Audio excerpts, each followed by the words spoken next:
কেমন আছো তুমি? সুখী হতে পেরেছো কিনা জানতে বড় সাধু হয়। আমাকে ভুলেছো কিনা? কেমন আছো তুমি?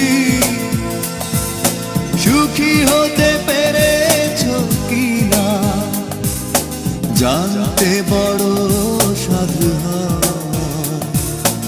আমাকে ভুলেছো কিনা? তুমি